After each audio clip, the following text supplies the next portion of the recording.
The crystalline walls of the Lycethran royal palace pulsed with a soft blue-green light, their organic surfaces expanding and contracting in a rhythm reminiscent of breathing. Captain Elias Crane observed the living architecture with fascination despite his precarious situation. The cell they had placed him in was unlike any prison he'd experienced, more like being held inside the chamber of some great, sleeping beast. Through the translucent barrier that served as his cell door, Elias could see the Lycethran guards standing at attention. Their elongated ears twitched occasionally as they communicated through subtle frequencies humans couldn't perceive. Their armor seemed to grow directly from their skin, an iridescent exoskeleton that shifted colors with their movements. "Nice place you've got here," Elias called out to them, his voice echoing strangely in the organic chamber. "Very. L'air chic. Did your decorator specialize in tomb furnishings before this gig?" The guards didn't respond. They had been trained well, Elias thought. Not a flicker of emotion crossed their stern faces. He adjusted his own battle-worn armor, a heavy exosuit that had seen him through countless skirmishes across 3-star systems. The synthetic plates were scratched and dented, telling stories of narrow escapes and hard-won victories. Unlike the elegant biomechanical shells of the Lycethrans, human armor was all metal, polymer, and defiance. Footsteps approached from the corridor, lighter than the heavy tread of the guards, but no less purposeful. The organic walls around him pulsed more rapidly, as if the palace itself sensed the approach of its master. The barrier dissolved, revealing a tall, graceful figure. Queen Adrian of Lycethra stood before him, her presence commanding even in the absence of traditional royal regalia. Instead of a crown, she wore a cascade of shimmering beads that hung from her elongated ears. Memory beads, Elias had heard them called, each containing living memories. Her eyes, large and silver with vertical pupils like a cat's, assessed him coldly. "Remove your armor," she commanded, her voice carrying the strange musical cadence characteristic of her species. Elias smirked, leaning against the pulsing wall behind him. "Straight to undressing? Not even dinner first? I must say, Your Majesty, your hospitality customs need work." A flicker of annoyance crossed her face. "Your Earth humor is as primitive as your technology. Remove your armor, or my guards will do it for you, and they won't be gentle." With a theatrical sigh, Elias began unlatching the various seals and connectors of his exosuit.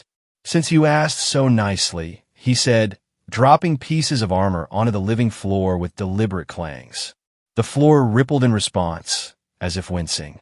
As the last piece of his chest plate came away, Elias stood in his basic military undersuit, a form-fitting black garment that was meant to regulate body temperature under the heavier armor. He spread his arms. Better. Queen Adrian had been watching with imperial detachment until that moment. But as her eyes fell upon his face, now fully visible without the helmet's shadow, something extraordinary happened. She froze. The beads at her ears quivered, emitting a soft glow. Her pupils dilated, and her composed expression shattered. For an instant, just an instant, Elias saw recognition in her eyes, followed immediately by confusion and alarm. "Impossible," she whispered, the word barely audible. Elias lowered his arms slowly, his own sense of bravado faltering as he looked at her. There was something familiar about her, too. Not in the way of someone he'd met before, but in the manner of a recurring dream, a face that appeared in the hazy moments between sleep and waking. The queen recovered her composure with visible effort. "Take him to the isolated chamber," she ordered her guards abruptly. "No one is to interrogate him without my express permission." The guards exchanged glances, clearly surprised by this deviation from protocol. "Your Majesty," one of them ventured, "the security minister has requested immediate." Did I stutter? The queen's voice was quiet but edged with steel. "Take him to the isolated chamber. Now." As the guards led him away, Elias glanced back at the queen. She was standing perfectly still, one hand unconsciously touching one of her memory beads, her expression troubled. Their eyes met briefly, and in that moment, Elias felt a strange certainty. Whatever had just happened wasn't over. It was, in fact, just beginning.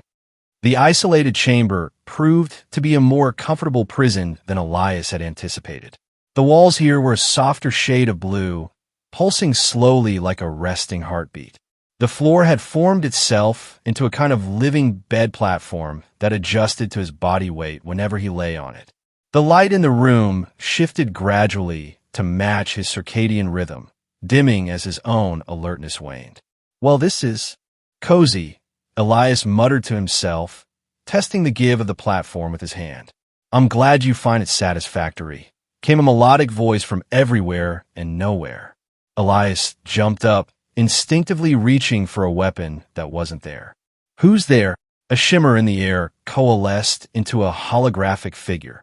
A Lycethran female with short-cropped hair and the typical elongated ears of her species, though her form was translucent and tinged with blue light.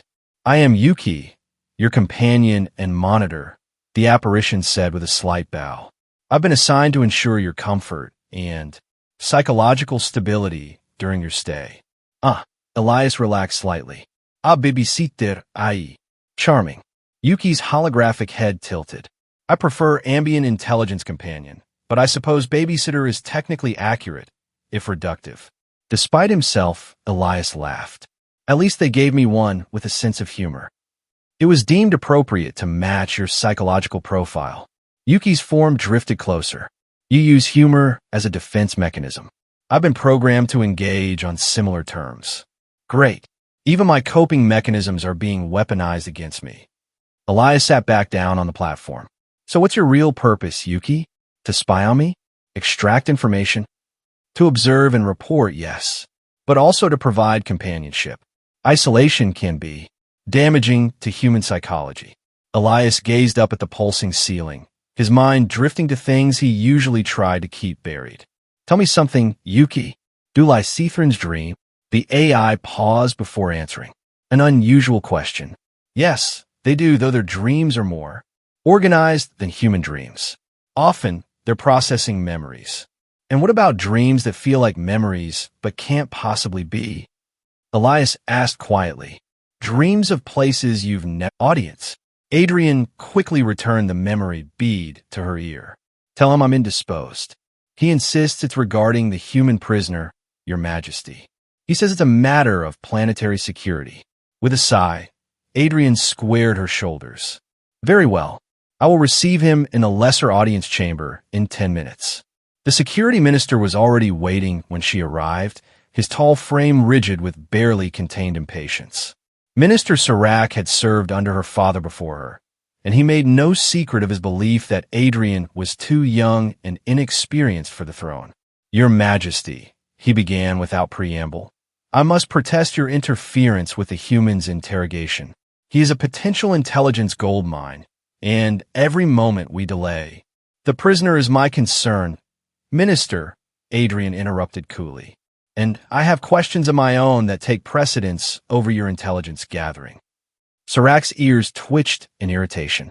"With respect, Your Majesty, this human was captured infiltrating a high-security research facility. We need to determine what information he's already passed to Earth Command." "And we will," Adrian assured him. "But I will conduct the questioning personally." "This is highly irregular," Serac protested. "At the very least, allow our memory specialists to extract." "No." The word came out sharper than she intended.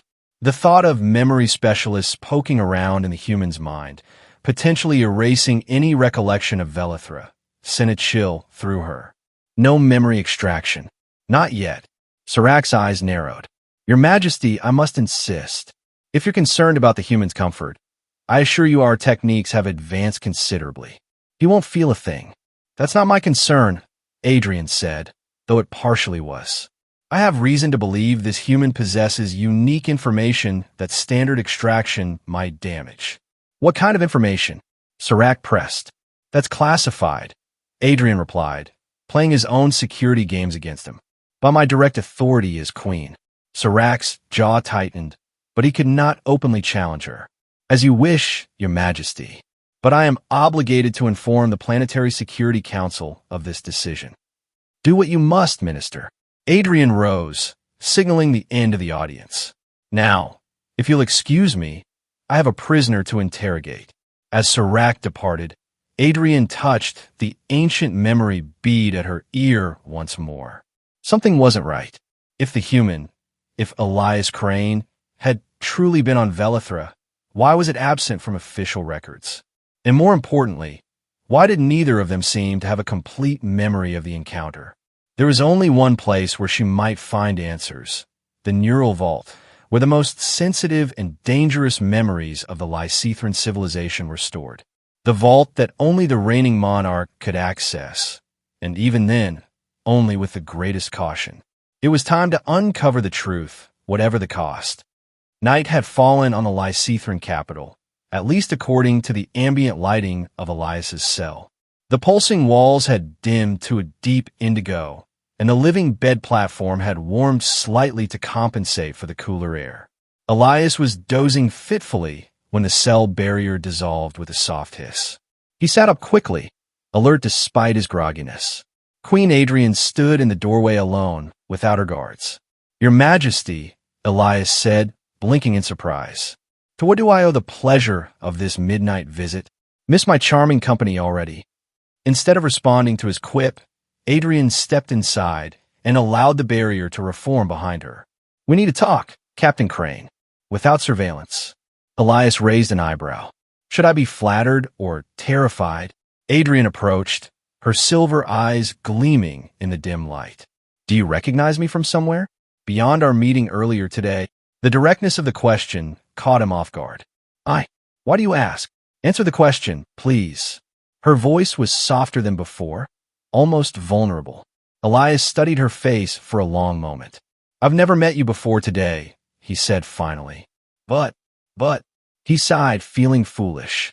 "I've dreamed about someone who looks like you. For years now. On a battlefield. It's stupid."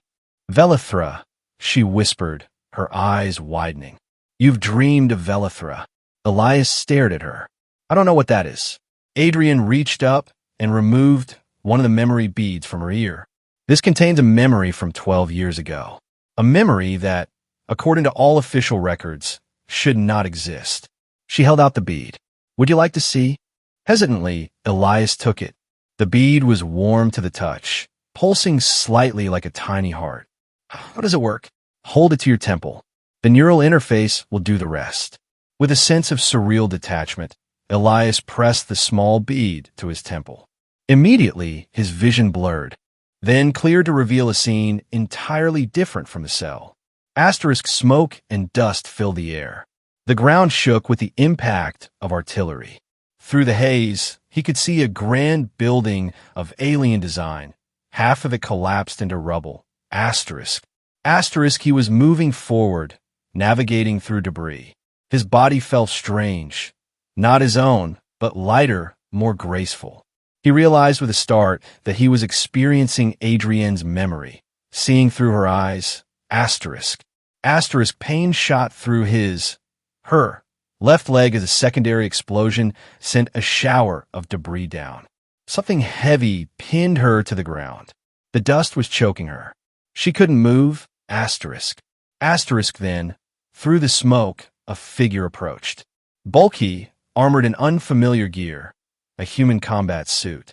The figure knelt beside her, powerful arms lifting the debris from her crushed leg. Asterisk. "I've got you," said a voice through the helmet's external speaker. A male voice. His voice. Asterisk. The visor of the helmet was cracked, revealing just enough of the face behind it. His face for recognition. Elias gasped as the memory released him, the bead falling from his trembling fingers onto the soft floor. That's my dream," he said hoarsely. "Exactly my dream, but I'm seeing it from your perspective." Adrian nodded slowly, retrieving the memory bead. "And I have dreamed it from yours. A human soldier, rescuing a young Lysithran diplomat from the ruins of the Velithran Council Hall." "But that never happened," Elias protested. "There's never been direct military engagement between humans and Lysithrans. It's all been Cold War and proxy conflicts." "Precisely," Adrian said. "According to official history, it never happened. And yet, we both have memories or dreams of it." So either we're both having the same delusion, or someone has altered the historical record. Adrian finished for him, and possibly our memories as well. Elias ran a hand through his hair, trying to process this revelation. But why? Who would benefit from erasing a rescue? If anything, it shows cooperation between our species. I don't know, Adrian admitted, but I intend to find out. She straightened, decision made. Captain Crane, I need your help. Elias laughed disbelievingly. My help? I'm your prisoner, and I'm offering you a chance at freedom. Her silver eyes held his steadily. Will you help me uncover the truth? About Velithra, about our shared memory, about why it was erased. Before Elias could respond, an alarm blared through the palace, its keening wail making the walls pulse frantically with red light. What's happening? He demanded, jumping to his feet. Adrienne's face had gone pale. We've been discovered. Security Minister Serac must have been monitoring my movements after all. She turned to Elias. Urgent now. I need your answer quickly, Captain. Are you with me? Elias hesitated only for a moment. Well, I'm certainly not with him, he said, nodding toward the corridor where guards would soon appear. Lead the way, Your Majesty. As if responding to her thought, the living wall behind Adrienne's back rippled and split open, revealing a hidden passage. This way, she said, stepping into the darkness. We don't have much time. With the alarms growing louder behind them, Elias followed the alien queen into the secret heart of the Lysithran palace. The hidden passage was unlike the rest of the palace. Instead of the living, breathing walls, this corridor was ancient stone, carved with symbols Elias couldn't decipher. The only light came from bioluminescent moss growing in the crevices between stones. Where are we going? Elias asked, his voice echoing slightly in the narrow space. The Neural Vault, Adrian replied without slowing her pace. It's the repository of our most sensitive historical records and memories. If there's any evidence of what really happened on Velithra, it will be there. And I'm guessing Security Minister Serac doesn't want us poking around in there. No one is supposed to access the vault except under the most extreme circumstances. Adrienne's voice was grim. Not even I, as queen, am meant to enter it without the approval of the Council of Elders. Elias whistled low. So we're breaking into the alien equivalent of a top-secret archive. No wonder the alarms are going off. The alarms aren't for the vault, Adrian corrected him. At least, not yet. They're because I've removed a high-value prisoner from his cell without authorization. High value. I am flattered. Despite the tension, Adrienne's lips curved slightly. You should be. Serac has classified you as a level 1 security threat. Only level 1? I must be losing my touch. Their banter was interrupted as they came to a massive door that seemed to be made of the same crystalline material as the palace walls, but denser, more opaque. Unlike the living barriers elsewhere, this one did not pulse or breathe. Adrian placed her hand on a panel beside the door. Only the reigning monarch's genetic signature can open the vault, she explained as the panel lit up beneath her touch. But even I have never been inside. It's considered dangerous. Dangerous how? Elias asked, suddenly wary. The neural vault doesn't just contain records or data. It contains actual neural patterns, memories, thoughts, experiences extracted from individuals throughout our history. She looked at him gravely, including those deemed too destabilizing for public knowledge.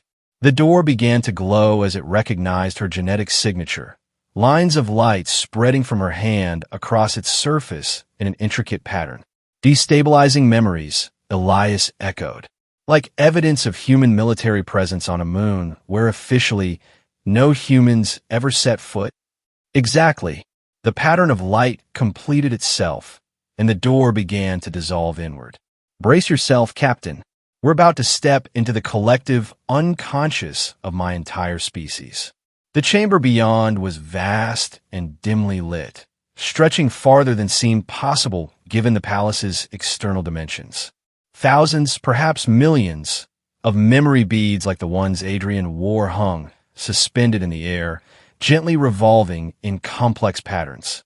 Each emitted a soft glow, their colors ranging across the entire spectrum. By all the stars, Elias breathed, momentarily forgetting their precarious situation in his awe. It's beautiful, and profoundly forbidden, came a voice from the center of the chamber. A figure materialized before them, not a physical being, but a projection composed of light and what appeared to be the same semi-living material as the palace walls. It had the basic form of a Lycethran, but was taller, more imposing, its features indistinct except for unnaturally large eyes that seemed to contain swirling galaxies. "I am the Memory Warden," the figure announced, its voice resonating not just in the air, but somehow directly in their minds. "This sanctum is sealed by royal decree. Identify yourselves and state your purpose." Adrian stepped forward. "I am Adrian, Queen of Lycethra, daughter of Taron. I seek information about events on Velithra 12 cycles past." The warden's swirling eyes fixed on her. "That information is classified under Protocol 7. Even royal authority is insufficient for access." "Protocol 7. Adrian frowned. "I've never heard of such a protocol. It predates your reign," the warden explained dispassionately. "Established by mutual agreement between the previous monarch and Earth Command." Elias and Adrian exchanged a startled glance. Earth Command was involved in classifying information about Velithra? Elias asked incredulously.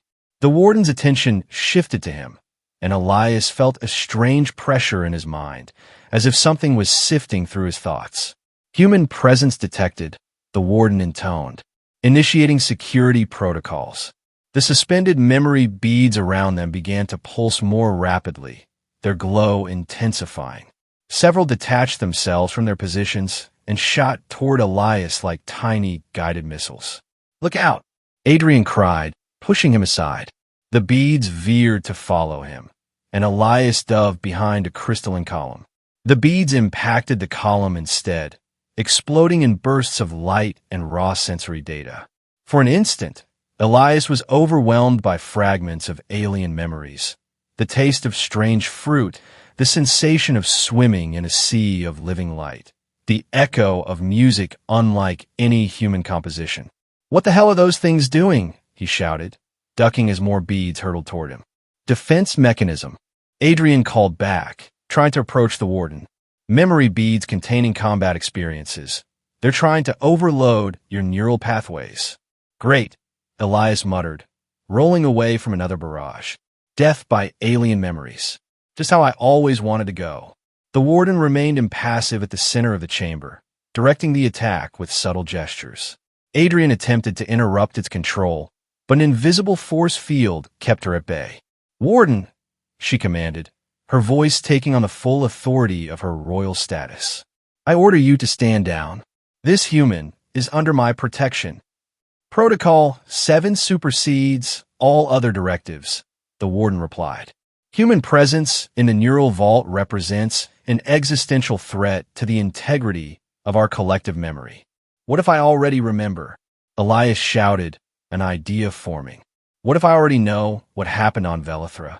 The warden paused, the attacking memory beads hovering in midair.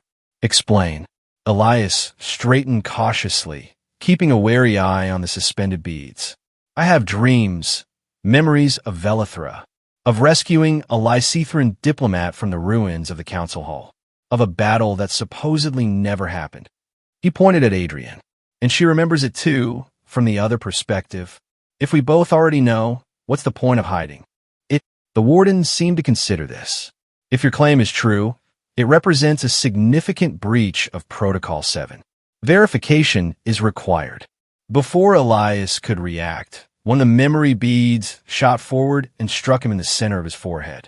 Unlike the earlier attacks, this didn't explode in sensory overload.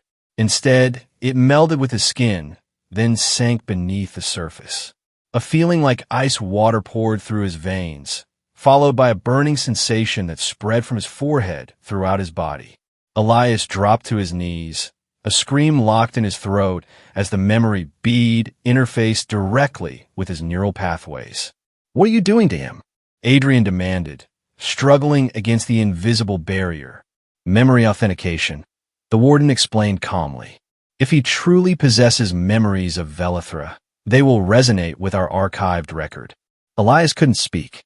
His mind was awash in images, sounds, sensations, not the fragmented dreams he'd experienced before, but full, visceral memories. Himself in combat armor, part of a covert human squad deployed to extract diplomatic personnel during the Velithran uprising. The chaotic evacuation as rebel forces bombarded the council hall, finding a young Lysithran diplomat trapped beneath the rubble, Adrian, and carrying her to safety despite his own injuries. And then afterward, a sterile room, medical personnel, both human and Lysithran, a device placed over his head. Pain as memories were extracted, modified, suppressed. The memory pattern is genuine, the warden announced, its tone shifting from hostile to almost respectful. This human was indeed present on Velithra during the classified incident. The memory bead emerged from Elias's forehead and floated back into position among the others. He gasped, sweat pouring down his face as the neural connection broke. I remember, he panted, looking up at Adrian with new clarity. I remember everything now. My squad was sent to extract diplomatic personnel when the rebellion started. You were the youngest member of the delegation. I found you in the east wing of the council hall after the second bombardment. Adrian's barrier had dissolved, and she rushed to his side. The memory restoration is affecting you as well, she observed, helping him to his feet. But why? Why erase it in the first place? The warden's form shifted, becoming less imposing, more communicative. The Velithran incident represented the first direct military cooperation between Lysithra and Earth. Both governments deemed this knowledge too destabilizing for public dissemination, as it contradicted the official position of mutual distrust and non-interference. So they just erased it, Elias asked incredulously. Wiped the memories of everyone involved? Falsified the historical record. Adjustment of collective memory was deemed necessary for maintaining the strategic balance, the warden confirmed. The technology utilized was the prototype for what would later be designated Memory Engine, a collaborative project between Lysithran and human scientists. Adrienne's expression hardened. Memory Engine. The classified research project Sirac has been overseeing for the past 3 years. She turned to Elias. The facility you were caught infiltrating. A new alarm blared through the vault, this one deeper and more urgent than before. Vault security breach detected, the warden announced. Multiple unauthorized entities approaching. Emergency protocols engaging. Sirac, Adrian hissed. He must have overridden the royal seals somehow. The warden began to fade. This unit must protect the integrity of the archived memories. You must depart immediately. Not before we get what we came for, Elias insisted. We need evidence of what really happened on Velithra. Proof of the memory manipulation. The warden's form flickered. Direct extraction is impossible under security lockdown. However, its strange eyes focused on a specific section of the vault where a cluster of pale, blue memory beads hung. Containment Cell 9 may provide what you seek. Adrian followed the warden's gaze. Containment Cell 9? What's stored there? But the warden had already disappeared, leaving them alone in the vast chamber as the alarms continued to wail.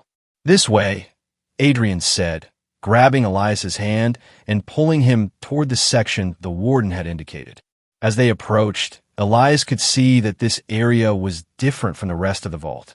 Instead of freely floating memory beads, there was a crystalline enclosure, frosted with a layer of what appeared to be ice. Through the frosted surface, he could just make out a humanoid form suspended within. What is that? He asked, his voice hushed despite the urgency of their situation. Adrian wiped at the frost, her expression one of growing horror. It's you. Elias stared in disbelief. Inside the containment cell was a perfect replica of himself, frozen in suspended animation. Not a copy or a clone, but a temporal duplicate, slightly younger, wearing the same combat armor he'd had on Velithra. This is impossible, he whispered. Not impossible, came a voice from behind them. Merely improbable. They whirled to find Security Minister Serac standing at the entrance to the containment area, flanked by armed guards. Unlike the ceremonial guards of the palace, these wore utilitarian combat gear and carried weapons Elias recognized as neural disruptors, guns designed to incapacitate by scrambling synaptic patterns. Minister Serac, Adrian said coldly, "I should have known you were behind this." Serac's thin lips curved in a smile that didn't reach his eyes. "Behind what exactly, Your Majesty? The security of our most sacred memories? The protection of state secrets?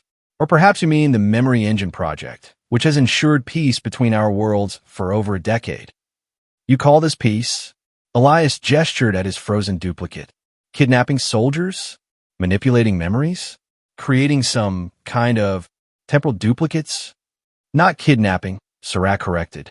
"Preservation. And not a duplicate. A quantum echo, Captain Crane.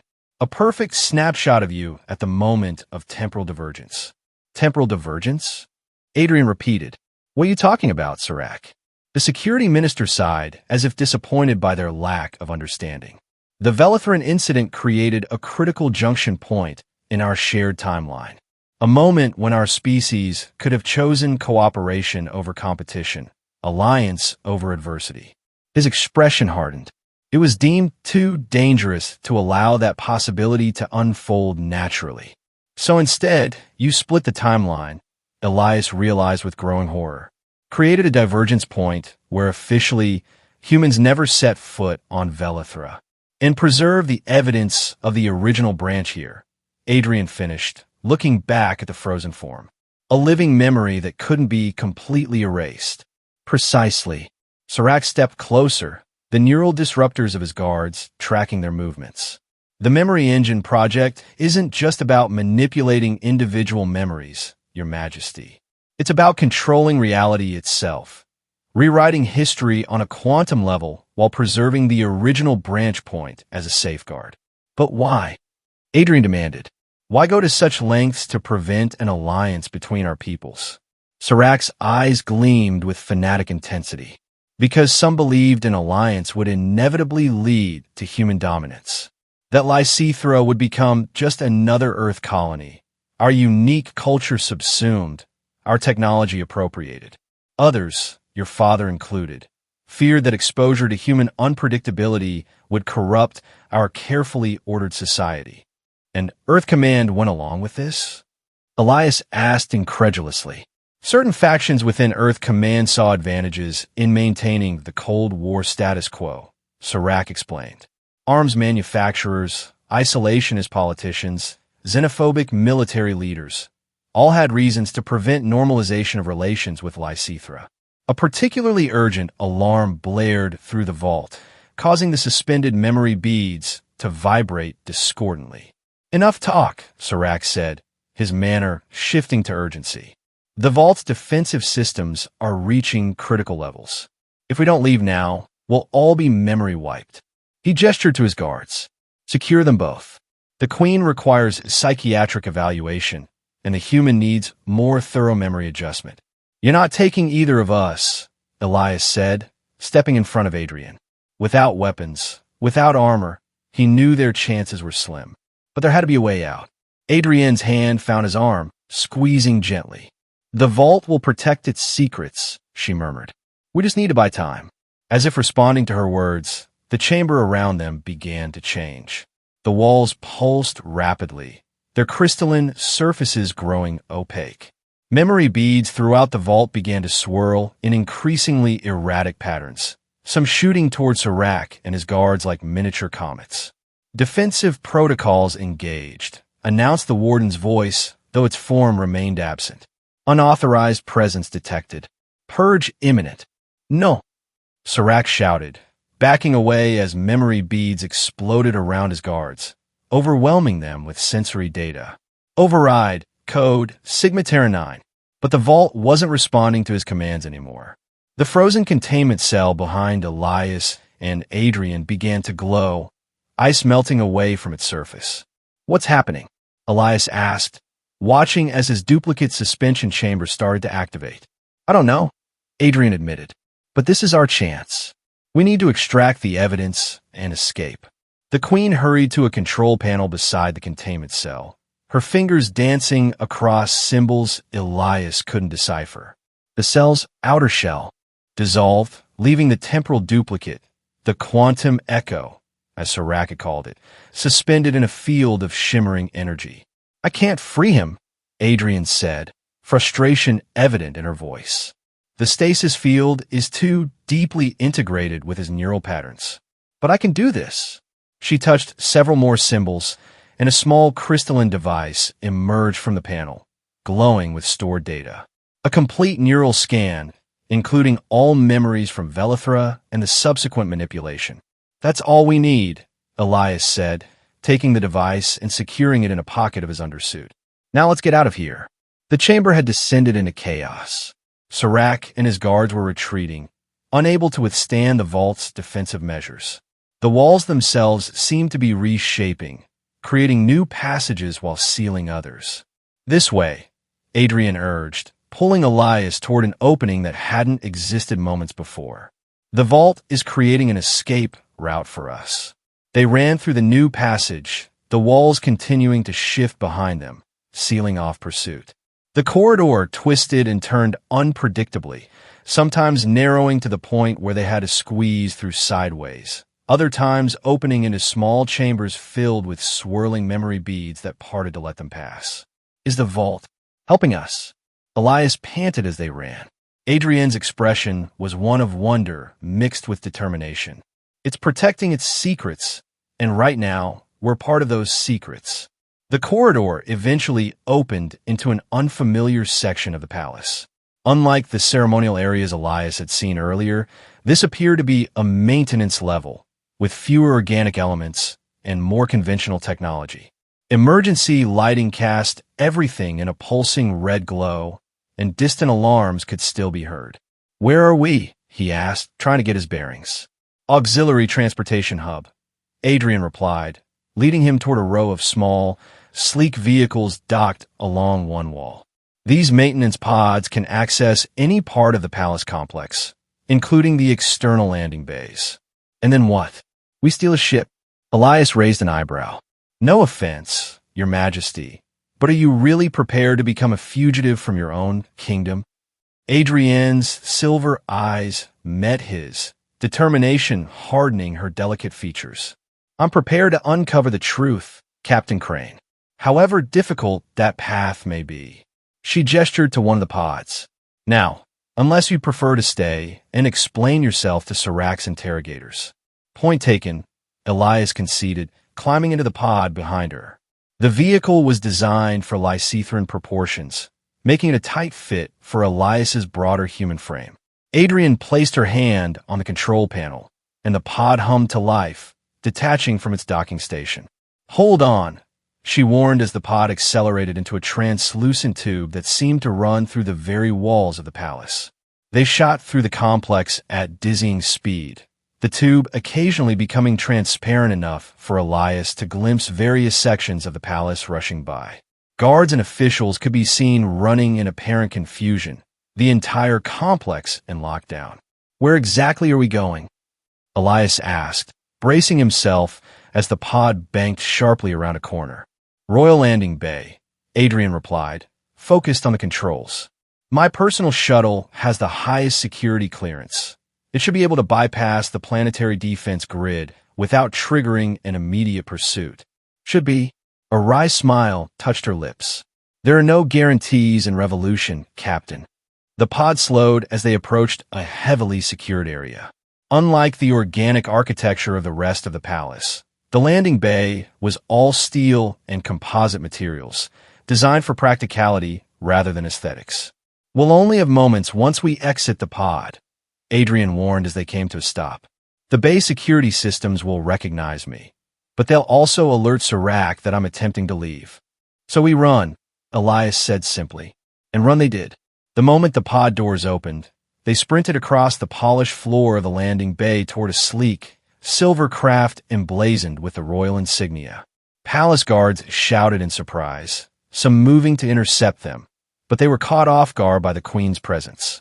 "Stand down," Adrian commanded with such authority that several guards instinctively obeyed, creating hesitation among the others. It was enough. They reached the shuttle, and Adrian pressed her palm to the entry panel. The door slid open, and they tumbled inside as disruptor fire began to echo through the bay. "Can you fly this thing?" Elias asked as Adrian took the pilot's seat. "Better than you can," she replied confidently, her hands moving across the controls with practiced ease. The shuttle's engines roared to life, and it rose from the landing pad, even as more guards poured into the bay. The craft rotated smoothly, then shot forward through the opening force field into the night sky of Lysithra. Through the viewport, Elias could see the royal palace below them, its organic spires glowing with bioluminescence against the darkness. It was beautiful, alien, and now hostile territory. "They'll send fighters after us," he noted, strapping himself into the co-pilot's seat. "Undoubtedly," Adrian agreed. "But we have a head start, and this craft has certain modifications that don't appear in official registries." As if to demonstrate, she engaged a secondary propulsion system that sent them hurtling into the upper atmosphere at a speed that pushed Elias back into his seat. The night sky darkened rapidly, stars appearing with increasing clarity until the blackness of space surrounded them. "Impressive," Elias admitted, watching as Lysithra receded below them, its swirling blue-green surface giving way to the void. "But where exactly are we going? I assume you have a plan beyond escape the planet?"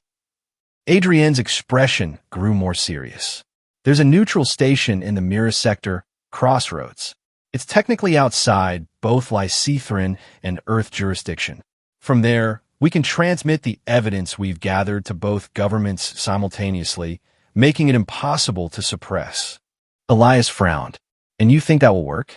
That people will just accept this truth after years of believing the official narrative?" "No," Adrian said honestly. "I expect resistance, denial, attempts to discredit us. But once the information is public, it can't be completely erased again." She glanced at him. "The truth may not immediately set us free, Captain, but it does have a certain momentum of its own." A warning light flashed on the console, accompanied by a piercing alert. "Pursuit craft," Adrian confirmed, checking the readings. 6 interceptors, heavily armed. Serac isn't taking any chances." Elias leaned forward, studying the tactical display. "Can we outrun them?" "Not indefinitely. But we don't have to." Adrienne's fingers danced across the controls. "Preparing for quantum jump." "Quantum jump?" Elias echoed, startled. "This shuttle has quantum drive capability? I told you it had modifications." There was a ghost of a smile on her face as she programmed the coordinates. "Benefits of being queen. Access to technology that's theoretically still experimental." The pursuing ships were closing rapidly, weapons systems coming online. The shuttle shuddered as defensive shields absorbed the first volley of energy blasts. "Shields at 80%, Adrian reported calmly. "Quantum drive engaging in 3, 2, 1. The stars outside the viewport seemed to stretch, then twist in ways that made Elias's eyes water. A sensation like being turned inside out and back again rippled through his body, then faded as quickly as it had come. When reality stabilized, Lysithra and its interceptors were gone. In their place was a vast, artificial structure hanging against the backdrop of an unfamiliar nebula, Crossroads Station. That, Elias said, taking a deep breath, was an experience. "First time quantum jumping?" Adrian asked, powering down the drive. "First time with this particular version, yes. Earth's prototype drives are less smooth." Adrian guided the shuttle toward the station's docking rings. "The quantum drive is one of the technologies that would have been shared earlier if the Velithran Alliance had proceeded. Another reason certain factions wanted to prevent cooperation." As they approached Crossroads, Elias could see it was a bustling hub of activity. Ships of various designs, some human, some Lysithran, many from other species altogether, docked at its numerous ports. Unlike the organic architecture of Lysithra or the utilitarian designs of Earth colonies, Crossroads was a hodgepodge of styles and technologies, a true melting pot of galactic culture. We should be safe here, at least temporarily, Adrian said as she deftly maneuvered the shuttle into an available docking berth. Crossroads operates under strict neutrality protocols. Neither Serac nor Earth Command can simply march in and arrest us without causing a diplomatic incident. So what's the next step? Elias asked, the reality of their situation settling in. We broadcast our evidence and hope for the best. Adrian powered down the shuttle systems. Not quite that simple. We need to authenticate the evidence first, prove it hasn't been tampered with. For that, we need access to Crossroads' quantum verification network. And how we get that access? I have contacts here, she said, reaching for a concealed compartment beneath her seat. From it, she withdrew a small case, which she opened to reveal civilian clothing. Simple, elegant garments that would allow her to blend in without the obvious markers of royalty. But first, we need to disappear for a while. As Adrian changed into the less conspicuous attire, Elias found himself studying her with new eyes. Not just as the alien queen who had been his captor, nor even as the diplomat he had rescued in another timeline, but as a person, complex, courageous, committed to truth despite the personal cost. You know, he said conversationally, when I was captured infiltrating that research facility, I expected interrogation, possibly execution. I did not expect to become a fugitive alongside the Queen of Lysithra, uncovering a conspiracy that spans both our worlds. Adrian paused, a hint of that earlier smile returning. Disappointed? Hardly, Elias replied. Just contemplating the strange roads memory can lead us down, even when those memories have been erased. She nodded, understanding in her silver eyes. Perhaps that's the flaw in their plan. Some connections run too deep to be completely severed, no matter how advanced the technology. As they prepared to disembark, the crystalline device containing the neural scan from the vault pulsed gently in Elias's pocket, a tangible reminder of the truth they carried and the power it held to reshape the future of two worlds. Crossroads Station lived up to its name. The main concourse was a riot of diversity, humans and Lysithrans mingling with dozens of other species from across the known galaxy. Merchants hawked exotic wares from colorful stalls, diplomatic envoys hurried to negotiations, and tourists gawked at the spectacle of it all.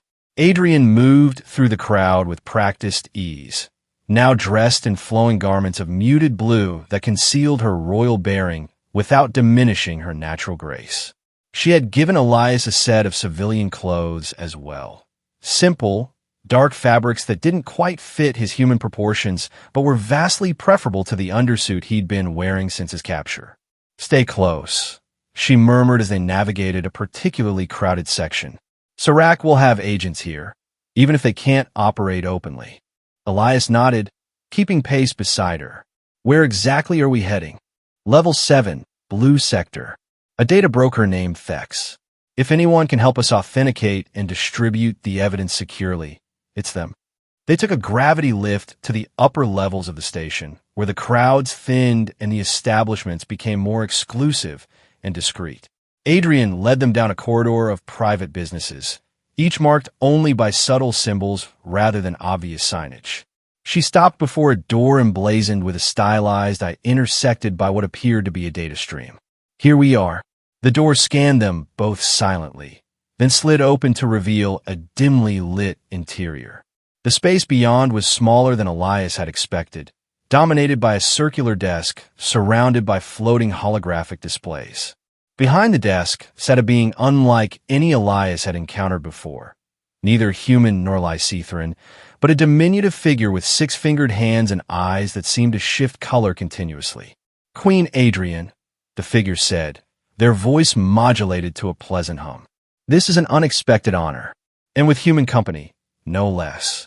The shifting eyes fixed on Elias with evident curiosity. Interesting times indeed. Hello, Thex, Adrian replied. We need your help discreetly. My favorite kind of help to provide, Thex responded, gesturing toward two chairs that rose from the floor in front of the desk. Please be seated and tell me what brings royalty to my humble establishment. As they sat, Elias noticed that the door had sealed behind them, and subtle security fields had activated around the perimeter of the room. Whatever was said here would remain private, at least in theory. Adrian wasted no time.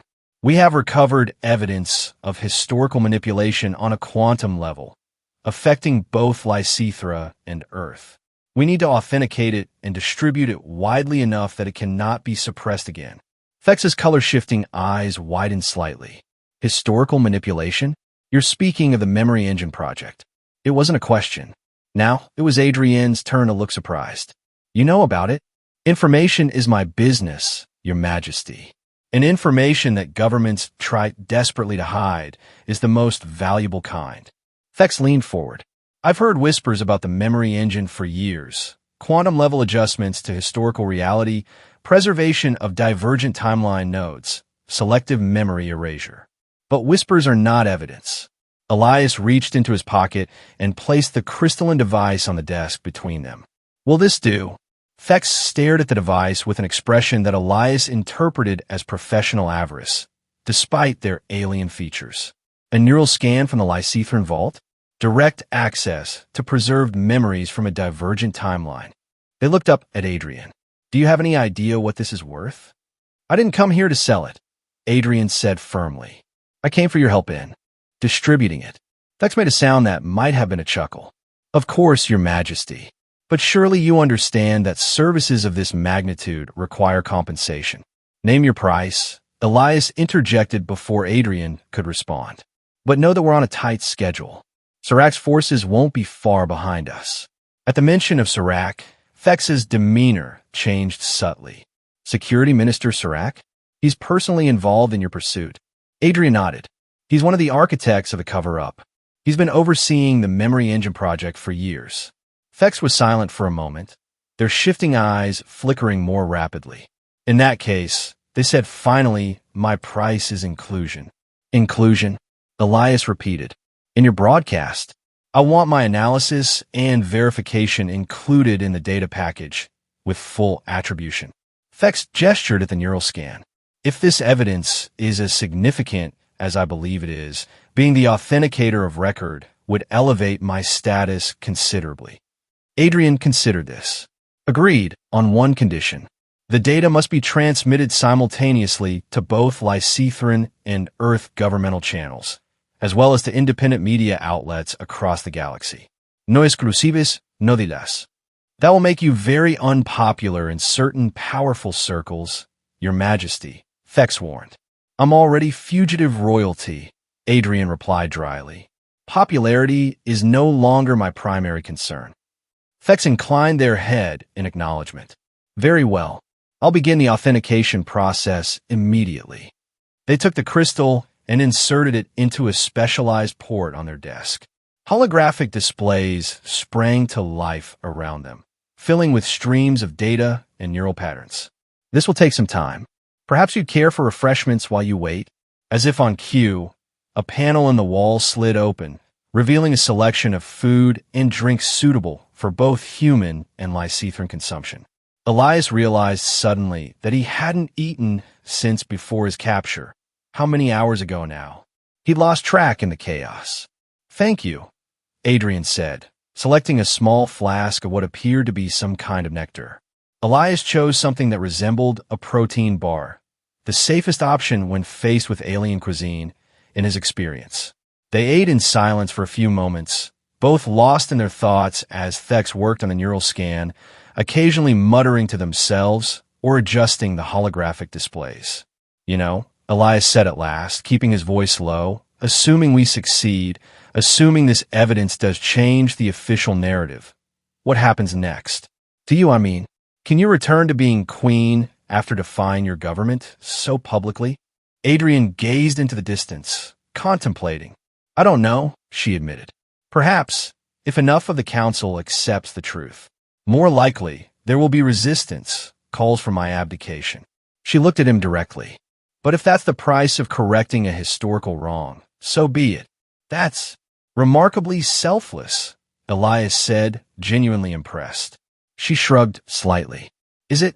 Or is it simply that the weight of false history became too heavy to bear once I recognized it? She studied him curiously. What about you? You're effectively committing treason against Earth Command by exposing their role in this deception. Elias hadn't fully considered this aspect until she mentioned it. I suppose I am, he acknowledged. But like you said, once you know the truth, carrying the lie becomes unbearable. Their conversation was interrupted by an exclamation from Thex. Extraordinary, the data broker proclaimed, manipulating the holographic displays to expand a particular neural pattern. The authenticity markers are undeniable. This is indeed a memory pattern preserved from an alternate timeline branch, a branch where humans and Lysithrans cooperated during the Velithrin conflict. Can you access the specific memories? Adrian asked, moving closer to the displays. Better than that, Thex said, eyes shifting rapidly through hues of excitement. I can render them visually for all three of us to experience simultaneously. They touched a series of controls. With your permission? Adrian and Elias exchanged a glance, then nodded in unison. The lights in the room dimmed further, and the holographic displays coalesced into a three-dimensional scene that surrounded them. Suddenly, they were standing amidst the ruins of the Velithrin Council Hall, dust swirling around them as distant explosions shook the ground. Elias recognized it immediately. The battlefield from his dreams, now rendered in perfect detail. He could smell the acrid smoke, feel the grit of pulverized stone beneath his feet, hear the crack of structural supports giving way. Then figures appeared in the scene. A squad of human soldiers in combat armor moving tactically through the ruins, searching for survivors.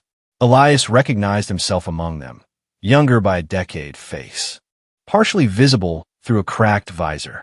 Echo Team, East Wing clear, his younger self reported into a comm unit. No survivors found. Moving to Central Hall. The scene shifted, following the squad as they navigated through increasingly unstable ruins. A massive support column had collapsed, crushing part of the central chamber. From beneath the debris, a faint voice called for help, a voice with the distinctive musical quality of a Lysithran. The younger Elias approached cautiously, signaling his squad to secure the perimeter. Hold on, he called to the trapped figure. We'll get you out. Working quickly, he used a portable lift to raise the fallen column just enough for the trapped Lysithran diplomat to crawl free. A young Adrian, her face streaked with dust, one leg badly injured. Thank you, she gasped, clearly in pain but maintaining her dignity. The others, my delegation, we're still searching, the younger Elias assured her, administering emergency medical treatment to her leg. But we need to get you out now. This whole structure could come down any minute. The scene shifted again, showing the younger Elias carrying Adrian through the ruins as the building continued to deteriorate around them. Despite the danger, there was a moment, brief but unmistakable, when their eyes met in a look of pure human connection that transcended species. Then they were in a different setting entirely, a sterile medical facility. Human and Lysithran officials in formal attire stood observing as the younger Elias and several other humans, along with Adrian and other rescued Lysithrans, were prepared for some kind of procedure. The cooperation between our forces was never meant to occur, a human official was saying. It creates complications in the diplomatic narrative that neither side is prepared to address. Agreed, replied an older Lysithran who bore a striking resemblance to Adrian. Her father, the former king.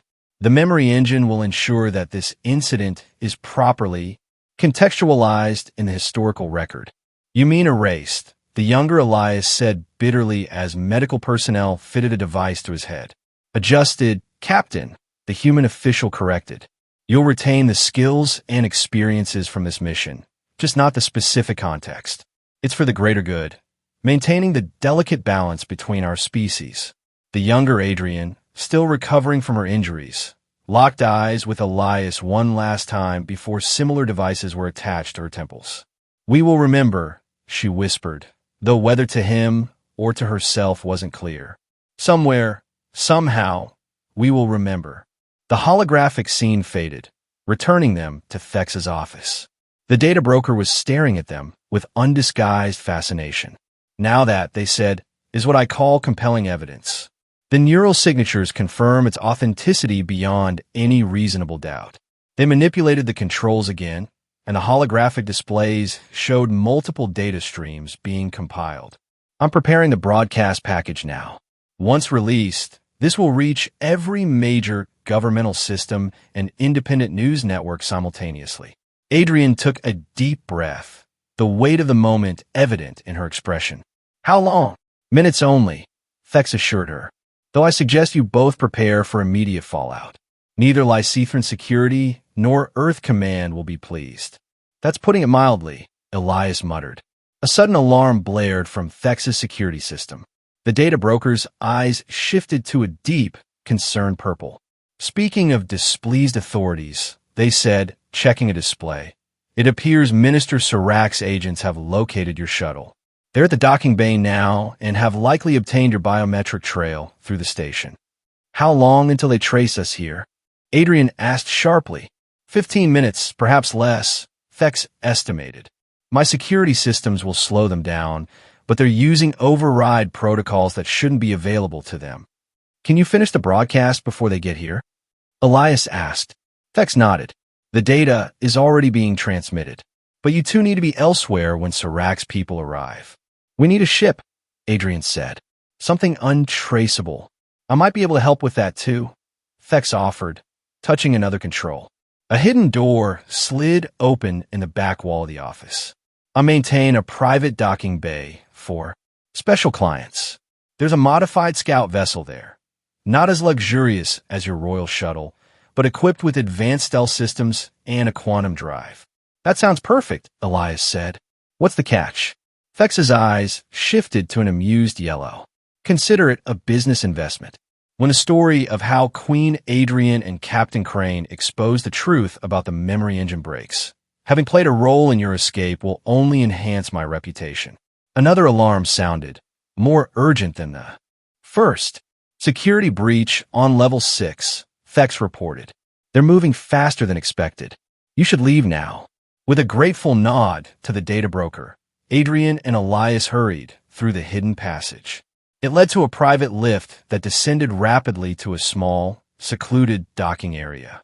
As promised, a sleek scout vessel waited there, smaller than the royal shuttle, but clearly built for speed and stealth. Can you fly this one too? Elias asked as they approached. The controls should be similar enough, Adrian replied, pressing her hand to the entry panel. The ship's doors slid open, recognizing her Lysithran biology despite it not being specifically keyed to her. They boarded quickly, Adrian taking the pilot's seat while Elias familiarized himself with the co-pilot controls. The ship's systems came online immediately, displays lighting up with status information and navigational data. Where to now? Elias asked as Adrian prepared for launch. She paused, considering. The broadcast will reach every system within hours. After that, neither of us will be safe in Lysithran or Earth territory until the truth is fully acknowledged, which could take time. So we need somewhere to lie low, Elias concluded. Somewhere neither Sirac nor Earth Command has much influence. Adrian nodded, programming coordinates into the navigation system. I know just the place. An outer colony world called Nerithra. It was one of the first Lysithran settlements, but it declared independence generations ago. They maintain strict neutrality and have a complicated relationship with the royal government. Complicated how? Elias asked. A small smile touched her lips. Let's just say they have no particular love for memory ministers or Earth Command, and their planetary defense systems are surprisingly robust for such a small colony. The ship hummed to life, detaching from the docking clamps. Through the viewport, Elias could see figures in security uniforms rushing into the bay just as Adrian engaged the engines, sending them shooting out into open space. Perfect timing, he remarked, checking the tactical display. Looks like they're scrambling pursuit craft, but the stealth systems are already engaged. Adrian guided the ship away from Crossroads Station with expert precision, arcing toward a relatively empty sector of space. Preparing for quantum jump, she announced. Once we're clear, they won't be able to track us. As the quantum drive engaged, sending them hurtling across vast distances in an instant, Elias found himself reflecting on the strange journey that had brought them here. From prisoner and captor to fugitive allies, united by memories that should have been erased. You know, he said as the disorienting effects of quantum travel faded. When you ordered me to remove my armor back in that cell, I never imagined it would lead to all this. Adrienne's silver eyes met his, a complex emotion in their depths. Perhaps some connections are simply too strong to be severed, even by the most advanced technology. Perhaps, Elias agreed, and as the stars streaked past, carrying them toward an uncertain future, he found himself strangely at peace with that thought. The colony world of Nerithra appeared in the viewport as a swirl of deep green and turquoise, its single small continent surrounded by vast oceans. Unlike the carefully managed environments of Lysithra or the industrial developments of Earth colonies, Nerithra had a wild, untamed quality to it. Even from orbit. It's beautiful, Elias observed as Adrian guided their ship into the atmosphere. And fiercely independent, she added. The Nerithrans maintain their own culture, their own governance system. They trade with both Earth and Lysithra, but refuse formal alliances with either. They descended through cloud layers toward what appeared to be the colony's main settlement, a collection of structures that blended harmoniously with the natural landscape rather than dominating it. Some buildings seemed to grow from the living rock of cliffs, while others nestled within the canopy of massive trees. A communication alert chimed on the console. Adrian opened the channel, and a stern Lysithran voice came through. Unidentified vessel, you have entered Nerithran airspace. State your identity and purpose immediately. This is Adrian of Lysithra, accompanied by Captain Elias Crane of Earth, she responded calmly. We seek temporary asylum under the Nerithran Neutrality Accords. There was a long pause before the voice returned. Queen Adrian, your presence is unexpected. Recent communications from Lysithra indicate you may be traveling under duress. A diplomatic way of saying they've branded me a traitor, Adrian said with a hint of wry humor. I assure you, I'm here of my own volition. We have information of critical importance to both our worlds. Stand by, the voice instructed. Elias raised an eyebrow. Not the warmest welcome. They're being cautious, Adrian explained. Harboring us could be interpreted as a hostile act by both our governments. After several tense minutes, the communication channel reopened. Queen Adrian, your request for asylum is provisionally granted. Please follow the guidance beacon to landing pad 7. A representative of the Council of Elders will meet you there. A small light appeared on their navigation display, indicating the approach path to the designated landing area. Adrian adjusted their course accordingly. See? Caution, not hostility, she said, though Elias noted the tension hadn't fully left her shoulders. The landing pad was situated on an outcropping of rock overlooking the main settlement. As they set the ship down, Elias could see a small delegation waiting for them. 3 Lysithrans in simple but elegant attire that marked them as officials of some kind, though without the ornate regalia he'd seen in the royal palace. Ready? Adrian asked, powering down the ship's systems. Elias nodded, though in truth, he wasn't sure what to expect. As a soldier, he'd been trained to handle combat situations, not diplomatic asylum requests on independent colony worlds. They disembarked together, standing side by side as the Nerithran delegation approached. The central figure, an older Lysithran with silver-streaked hair and weathered features, stepped forward. Queen Adrian, he said with a formal bow that managed to convey respect without subservience. I'm Elder Lysara. Welcome to Nerithra, though I must say the circumstances are complicated. Elder Lysara, Adrian returned the bow. Thank you for receiving us. May I present Captain Elias Crane of Earth. Elias inclined his head respectfully, following Adrienne's diplomatic lead. Captain, Lysara acknowledged. It is rare to see a human and a Lysithran royal traveling together, especially under such circumstances. He gestured toward the path leading from the landing pad. Please follow me. The council is assembled and eager to hear your story. As they walked, Elias took in their surroundings. The air was fresher than on the station, filled with the scent of unfamiliar vegetation. The path wound through living architecture that reminded him somewhat of the Lysithran Palace, but wilder, less controlled, buildings that cooperated with nature rather than commanding it. Your world is impressive, he commented to Lysara. The elder glanced at him, seeming to reassess him slightly. We believe in balance, Captain, between progress and preservation, between innovation and tradition. There was a hint of pride in his voice. It is why we chose independence centuries ago. Both Earth and Lysithra pushed too far in their respective directions. They arrived at a circular structure open to the sky, where a group of 12 elders sat in a semicircle of stone seats. The design was simple but powerful, a place where words carried weight by their inherent truth rather than by ornate surroundings. Elders of Nerithra, Lysara announced as they entered the circle. I present Queen Adrian of Lysithra and Captain Elias Crane of Earth, who seek asylum under the Neutrality Accords. The assembled elders studied them with expressions ranging from curiosity to suspicion. One, a female with intricate patterns etched into her elongated ears, leaned forward. Your arrival coincides with rather alarming broadcasts spreading throughout galactic communication networks, she said. Claims of historical manipulation, timeline divergence, a conspiracy between Earth and Lysithra governments. Her gaze was penetrating. Would you happen to know anything about these broadcasts? Adrian stepped forward confidently. We're their source, Elder. The evidence contained within them was retrieved from the neural vault of Lysithra. Evidence of a deliberate alteration of our shared history.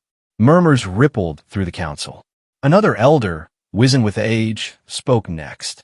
You understand, Queen Adrian, that by bringing this matter to our world, you potentially make Nerithra a target for both Earth Command and Lysithran security forces? I understand the risk I am asking you to take, Adrian acknowledged. But I believe the truth deserves sanctuary as much as we do. And you, Captain Crane, the first elder addressed Elias. As a soldier of Earth, what led you to defy your command structure and participate in this revelation? Elias considered his answer carefully. I was sent to infiltrate a Lysithran research facility, the Memory Engine Project, without fully understanding what I was looking for. When Queen Adrian captured me, a series of events led to the recovery of memories that had been suppressed in both of us. He met the elder's gaze directly. In the end, my loyalty to truth outweighed my loyalty to orders based on deception. The council conferred among themselves in low tones. Elias couldn't catch much, but their expressions suggested a divided opinion. Finally, Elder Lysara addressed them again. The council will need time to deliberate. The implications of your revelations and of our decision regarding your asylum are far-reaching. He gestured to two attendants who had appeared at the entrance to the circular chamber. You will be provided with accommodations while we consider this matter. You are welcome to move about the settlement, but please do not attempt to leave or communicate off-world without permission. Thank you, Elder, Adrian said with a respectful bow. We understand and will abide by your conditions. As they followed the attendants from the council chamber, Elias leaned close to Adrian. So now we wait. Now we wait, she confirmed. The Nerithrans are methodical in their decision-making. They won't rush to judgment, which works in our favor.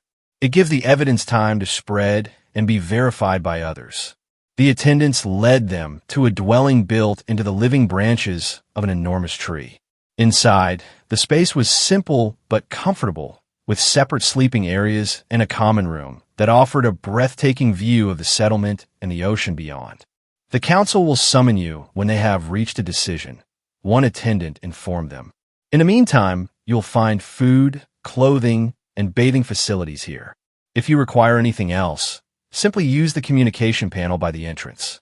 After the attendants departed, Elias moved to the viewport, gazing out at the alien landscape.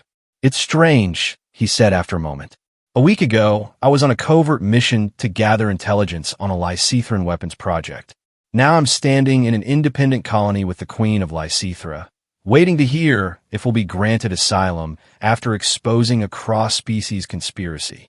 Life has unexpected paths, Adrian observed, joining him at the viewport. When I ordered you to remove your armor in that cell, I never imagined where that moment would lead.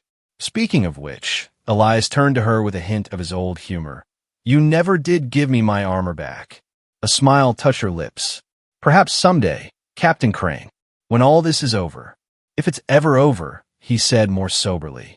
Even with the evidence broadcast, there will be resistance. Powerful people don't like having their lies exposed. True, Adrian acknowledged. But the truth has a way of persisting, even against the most determined opposition. She touched one of her memory beads thoughtfully. After all, even the memory engine couldn't completely erase our connection. They fell into companionable silence, both contemplating the uncertain future that awaited them. Outside, the alien sun began its descent toward the horizon, casting long shadows across the settlement.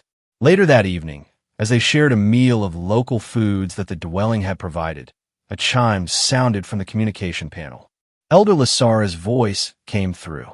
Queen Adrian, Captain Crane, your presence is requested in the council chamber at first light tomorrow. We have received significant developments that require your attention. They exchanged a concerned glance. Significant developments could mean many things, not all of them positive. We'll be there, Elder, Adrian responded. Thank you. After the communication ended, Elias voiced what they were both thinking. That could be good or bad. Indeed, Adrian agreed. But at least they're still calling me Queen. That suggests they haven't simply decided to turn us over to Serac. Small comforts, Elias muttered, though he was grateful for even that much. As night fell completely, they retreated to their separate sleeping areas, both trying to rest despite the uncertainty hanging over them. Elias found himself staring at the ceiling, thinking about the strange journey that had brought him here, and about the woman in the next room, who had gone from enemy to ally to something he couldn't quite define. In the quiet darkness, memories both old and newly recovered played through his mind. The battlefield on Velithra, carrying Adrian to safety, the moment of connection before their memories were wiped. And newer memories, too. Her face when she first recognized him in the cell, their escape through the neural vault, standing side by side as they broadcast the truth to the galaxy. Eventually, exhaustion overcame his racing thoughts, and he drifted into sleep, only to be awakened what seemed like moments later by an urgent hand on his shoulder. Elias. Adrienne's voice was tense. Wake up. He sat up immediately, fully alert. What is it? Look, she said, gesturing toward the viewport. The night sky above Nerithra was alive with activity. Ships, dozens of them, hung in orbit, their running lights visible even from the surface. Some were clearly Lysithran in design, others unmistakably from Earth. That's a battle group, Elias said grimly, recognizing the formation pattern of the Earth vessels. And those look like Lysithran Royal Guard ships. Not the response I was hoping for. They're here sooner than I expected, Adrian admitted. Serac must have pulled every string at his disposal. The communication panel chimed urgently. Elder Lasara's voice came through, tension evident even in the brief message. Your presence is required immediately. Please come to the council chamber now. They dressed quickly in the local garments that had been provided for them and hurried through the nighttime settlement. The paths were lit with bioluminescent plants that cast a soft blue glow, just enough to guide their way. Despite the late hour, they could see Nerithrans moving about with purpose, clearly responding to the unexpected fleet in their skies. The council chamber was fully illuminated when they arrived, all 12 elders present and looking grave. Elder Lasara gestured for them to enter the circle. We have received simultaneous demand from both Earth Command and the Lysithran Security Ministry, he informed them without preamble. They insist that we surrender you immediately, claiming you have stolen state secrets and compromised planetary security. That was predictable, Elias said. The real question is what Nerithra intends to do about it. The female elder who had questioned them earlier spoke up. Our independence relies on careful neutrality, Captain. We cannot afford to directly challenge two major powers simultaneously. Adrienne's expression fell. You're going to hand us over. No, Lysara said firmly. The Council has voted to uphold the neutrality accords, which specifically protect those seeking asylum from political persecution. However, he added gravely, we cannot prevent Earth and Lysithra from taking action against us if they choose to do so. They've threatened military action?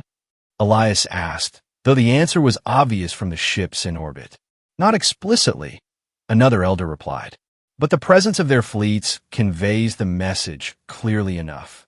What happens now? Adrian asked. Lysara sighed heavily. We have agreed to host negotiations. Representatives from Earth Command and the Lysithran Security Ministry will arrive shortly to discuss the situation. You will both be present as the subjects of their demands. That sounds like a trap, Elias observed. It would be, Lysara agreed, except for one crucial factor. He gestured, and an attendant activated a large holographic display in the center of the chamber. The display showed news broadcasts from across the galaxy, all featuring the evidence they had released. Commentators from dozens of species were analyzing the implications. Experts were verifying the authenticity of the neural scans, and public figures were calling for investigations into both Earth and Lysithran governance. Your truth has spread faster and farther than even your pursuers anticipated, Lysara explained. Any action taken against you now would be seen in the context of this revelation. They cannot simply make you disappear. The galaxy is watching. A new light of hope kindled in Adrienne's eyes. So the negotiations are real. They have to deal with us politically because they can no longer act with impunity. Precisely, Lysara confirmed. Though I would not underestimate their desperation. Corner predators are at their most dangerous. When do these negotiations begin? Elias asked. The representatives will land at dawn, Lysara replied. You have a few hours to prepare. I suggest you use them wisely. As they left the council chamber, Adrian seemed both relieved and apprehensive. This is the best outcome we could have hoped for, she said quietly. The evidence is public, and they're forced to negotiate rather than simply eliminating us. But we're still walking into a room with people who would rather see us dead than talking, Elias pointed out. Serac won't have given up just because the truth is out. No, she agreed, which is why we need to be very careful about how we approach these negotiations. They spent the remaining hours of the night strategizing, trying to anticipate the arguments and tactics their opponents would use. By the time dawn began to lighten the sky, they had developed a unified approach, one that emphasized reconciliation over retribution, but without compromising on the core truth they had revealed. As the first rays of sunlight touched the settlement, they watched from their viewport as two shuttles descended from the orbiting fleets, one sleek and silver from the Lysithran contingent, the other more angular and utilitarian from Earth Command. Showtime, Elias murmured. Adrian reached out and took his hand, a gesture that surprised him with its warmth and intimacy. Whatever happens in there, she said softly, I want you to know that I don't regret any of this. Discovering the truth, remembering you, it was worth it. Elias squeezed her hand gently. For what it's worth, I feel the same way. Strange as our path has been, I wouldn't trade it. The moment was interrupted by a chime from the communication panel, summoning them to the meeting that would determine their fate, and possibly the future relationship between their worlds. The negotiation chamber was different from the council chamber, smaller, more enclosed, with a circular table at its center surrounded by seats for all parties. Elder Lysara awaited them at the entrance. The representatives have arrived, he informed them. Security Minister Serac from Lysithra and Admiral Harlow from Earth Command. They are not pleased to be here.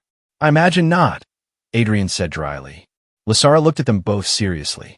Remember, while you're under our protection, there are limits to what we can do if this turns hostile. Proceed with caution. With those sobering words, they entered the chamber. Security Minister Serac sat on one side of the table, his thin face set in barely contained anger. Across from him was a human woman in an admiral's uniform, her gray hair cut in a severe style, her expression coldly professional. Queen Adrian, Serac acknowledged with minimal courtesy. And Captain Crane, how convenient to find you both in one place. Minister, Adrian replied evenly. Admiral Harlow, thank you for agreeing to this meeting. Let's be clear, Harlow said in a clipped tone. We're here because you've created a galactic incident with your unauthorized release of classified information. This is damage control, not a negotiation between equals. With respect, Admiral, Elias countered, the classified information you're referring to is evidence of illegal historical manipulation affecting both our species. I'd say that makes this very much a discussion between equals. Serac's eyes narrowed. You've both committed treason against your respective governments. The only reason we're talking rather than simply extracting you is the unfortunate public nature of your disclosures. Elder Lysura, who had taken a seat at the head of the table, intervened. As the neutral host of these proceedings, I must remind all parties that accusations of criminality are premature. The purpose of this meeting is to address the substantial evidence that has been presented to the galactic community and to find a path forward. The evidence is incomplete and out of context, Harlow insisted. Captain Crane's actions have compromised ongoing diplomatic initiatives between our worlds. Initiatives based on lies, Adrian said calmly. The Memory Engine project wasn't about diplomacy. It was about control. Control of history. Control of reality itself. Serac leaned forward. The project was necessary to maintain stability between our species.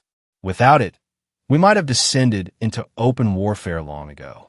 Or we might have developed genuine cooperation, Elias countered. The evidence from a neural vault shows that humans and Lysithrans worked together effectively during the Velithran conflict. That reality was erased, not because it failed, but because it succeeded too well. It threatened the power structures on both sides that depend on mutual distrust. Harlow's expression remained stony. Idealistic speculation. The reality is that both our civilizations have developed along separate paths for good reasons. Forcing integration based on one isolated incident would have been disastrous. So instead, you fractured time itself, Adrian said incredulously. Created a divergent timeline, preserved a living witness in suspended animation, and systematically erased the memories of everyone involved, all to maintain a convenient political narrative. And now you've destabilized that narrative without offering an alternative, Serac retorted. What did you think would happen?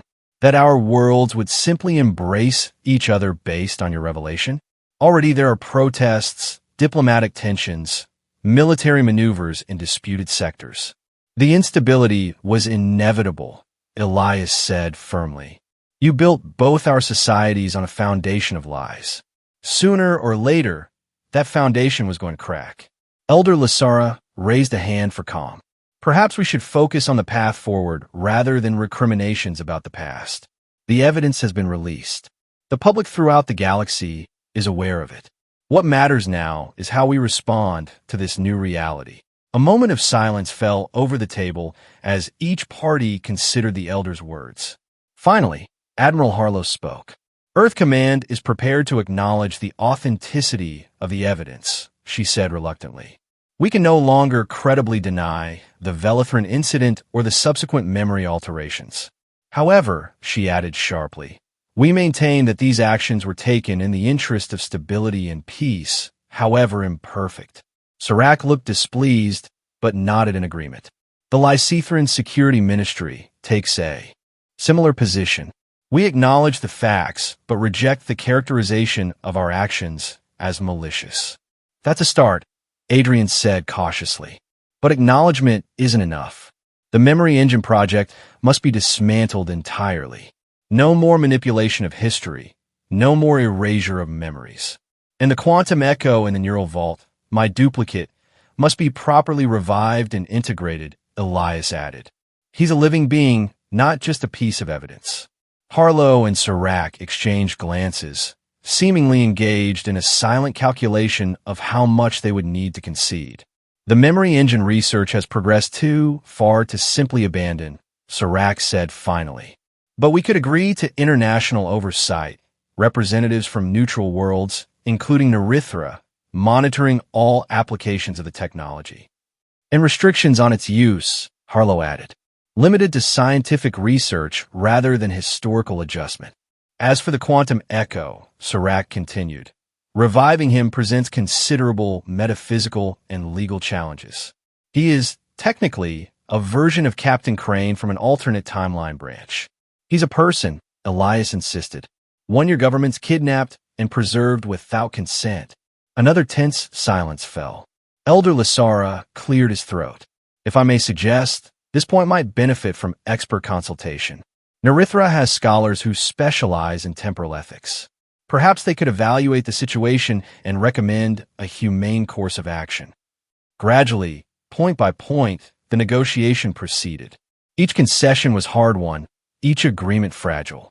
By midday, they had established a preliminary framework, public acknowledgement of the Velithrin incident, international oversight of the memory engine technology, a commission to address the status of the quantum echo, and, most significantly, formal diplomatic relations between Earth and Lysithra based on the truth rather than manufactured narratives.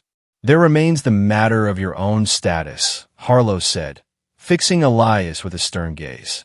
Captain Crane, while Earth Command is willing to modify its position on these larger issues, you still violated direct orders and compromised classified information.